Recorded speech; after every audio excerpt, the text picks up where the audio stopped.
Oke guys, kembali lagi bareng gua yaitu Mimin, yakni admin di dalam channel Onisekai. Oke guys, hari baru, chapter baru. Di video kali ini Mimin akan membahas Lookism chapter yang terbaru cuy, yakni chapter 506, dimana di chapter ini kita diperlihatkan hal yang sangat luar biasa guys. Oke guys, seperti biasa Mimin mau mengucapkan terima kasih banyak yang sebesar-besarnya kepada kalian semua cuy, kepada 2405 orang yang telah subscribe channel Mimin. Mimin ucapkan terima kasih banyak yang sebesar-besarnya guys. Dan Mimin juga mengucapkan terima kasih banyak kepada kalian semua cuy. Oh ya BTW, kenapa suaranya kecil? Karena di sini udah malam guys, udah setengah 11 malam, waktunya orang tidur ya. Tapi Mimin baru rekaman guys, bayangkan. Oke guys, dalam chapter kali ini Mimin setidaknya berhasil menemukan 4 poin dan 2 teori. Apa aja 4 poin dan 2 teori itu? Nah, kalian tonton sampai akhir, oke? Oke, biar kita nggak terlalu lama basa-basinya, kita langsung saja ke poin yang pertama. Let's go. Oke guys, poin yang pertama. Pada awal chapter ini, kita diperlihatkan ternyata Eugene sudah melakukan pertemuan lagi di tempat yang sama dengan pertemuan saat selesai arc anak perusahaan ketiga guys. Namun, bedanya di sini Pak Yingsu pentol nggak muncul cuy, karena yang datang hanya Hostel, Big Deal, dan juga God Dog. Ya, betul. Dan seperti yang kita tahu, karakteristik foreman crew terlihat di awal chapter ini. Big Deal memperlihatkan hanya Kim Young yang duduk, yang melambangkan hierarki yang sangat jelas. Hostel yang duduk adalah Big Mama dan juga Big Papa guys. Sedangkan para paman berdiri yang melambangkan sebuah keluarga yang harmonis. Yang terakhir adalah God Dog, di mana hanya Seong Yohan sendiri. Karena God Dog memang adalah Seong Yohan itu sendiri guys, bukan orang lain. Mereka berkumpul untuk membicarakan cara mengalahkan Park Jong-gun, karena mereka semua yang berada di ruangan ini pernah merasakan rasa pahit yang paling pahit, yakni diayam-ayamin oleh Park Jong-gun. Itu poin yang pertama.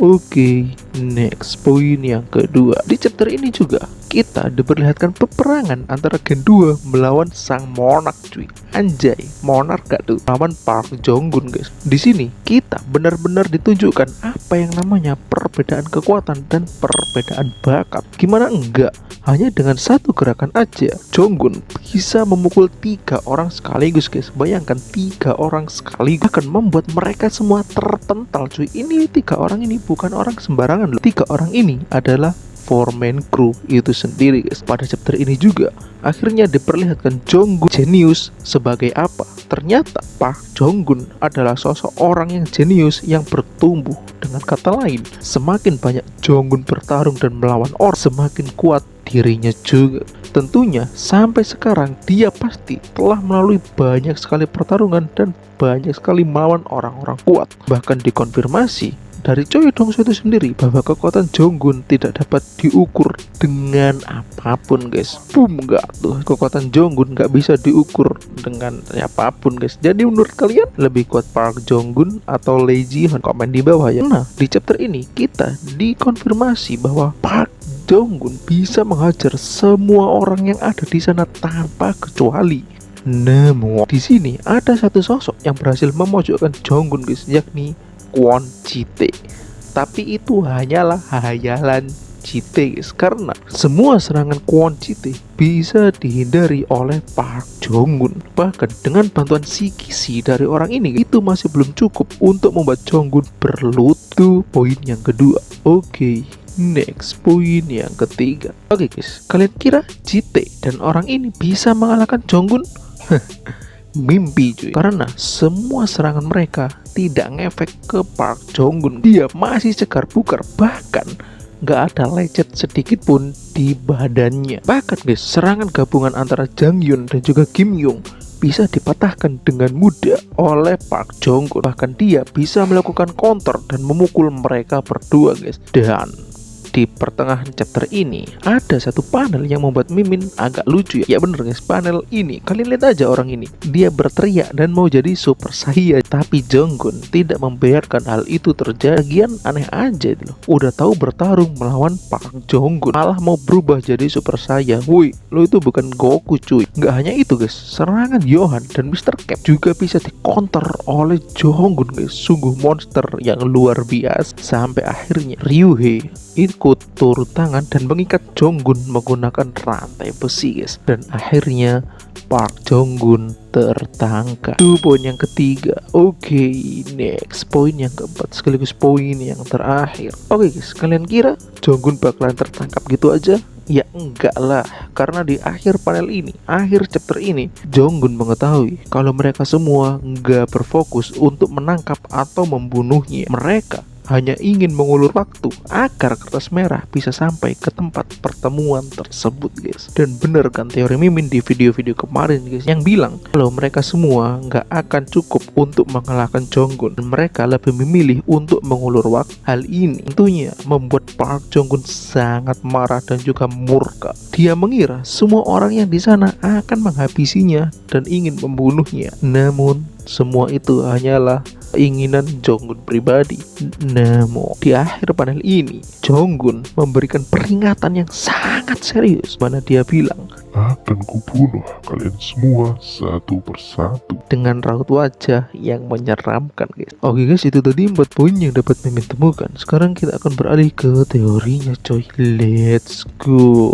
Oke guys, teori yang pertama adalah teori mengenai apa yang terjadi selanjutnya dan seberapa kuat Park Jong-gun. Oke guys, menurut Mimin mengenai teori ini, apa yang akan terjadi selanjutnya tentunya akan ada bantaian sepihak dari Jong-gun untuk Gen 2 yang sok-sokan ingin mengulur waktu. Di akhir panel ini kita aja diperlihatkan kalau Jong-gun sangat-sangat marah.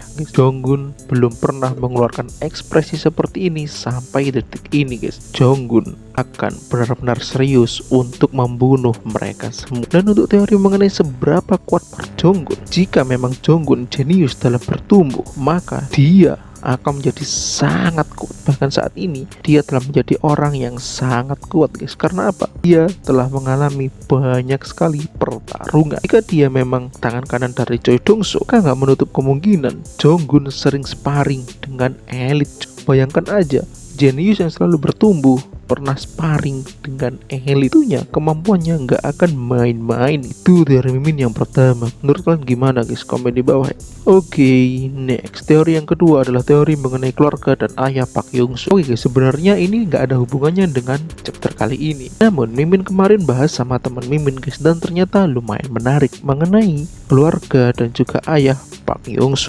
Dikonfirmasi kalau Park Jin-young adalah paman Park Young-soo guys, bukan ayahnya. Tapi di sini ada satu hal kejanggalan guys yang menurut Mimin. Jika gen atau darah sangat berpengaruh di Lookism, saat Park Young-soo bisa menggunakan kopi dan Park Jin-young bisa menggunakan kopi, maka tidak menutup kemungkinan ayahnya Park Young-soo bisa menggunakan kopi juga guys. Tapi ini masih agak abu-abu guys, karena Park Jin-young ini tuh saudara dari ibu Park Young-soo atau saudara dari ayah Park Young-soo. Jika saudara dari ibu Park Young-soo, lantas kenapa ibu Park Young-soo tidak bisa menggunakan teknik kopi, sedangkan Park Young-soo bisa? Tapi guys, jika Park Jin-young saudara ayahnya Park Young-soo, bisa dikatakan keluarga itu memiliki gen yang bisa menggunakan kemampuan kopi, yang artinya ada orang lain selain Park Young-soo, Park Jin-young dan juga Yohan yang bisa menggunakan teknik kopi tersebut. Mungkin di antara kalian ada yang bilang gini guys, tapi kan Min, mungkin bisa aja dengan berlatih bisa menggunakan teknik kopi tersebut. Jika memang seperti itu,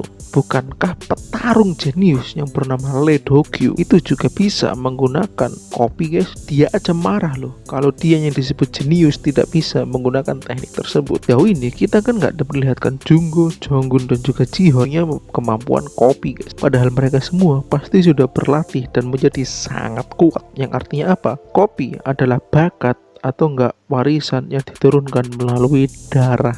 Jadi jika Park Jin-young adalah saudara dari ayahnya Park Young-soo dan Park Jin-young dan Park Young-soo memiliki kopi, bukankah tidak menutup kemungkinan ayah Park Young-soo juga memiliki kopi? Keluarga ayahnya mungkin memiliki kemampuan kopi. Menurut kalian gimana? Teori Mimin dan teman Mimin liar banget kan guys? Haha, komen di bawah ya. Oke guys, itu tadi 4 poin dan 2 teori yang dapat Mimin temukan di dalam Lookism chapter 506. Apabila ada kurang lebihnya, Mimin mohon maaf yang sebesar-besarnya cuy, dan bisa kalian tambahkan di kolom komentar. Oke guys, jika kalian suka dengan video ini, boleh kalian like dan share ke teman-teman kalian. Jika kalian suka dengan channel ini, boleh kalian subscribe. Dan oke guys, see you in the next video. Bye bye bro.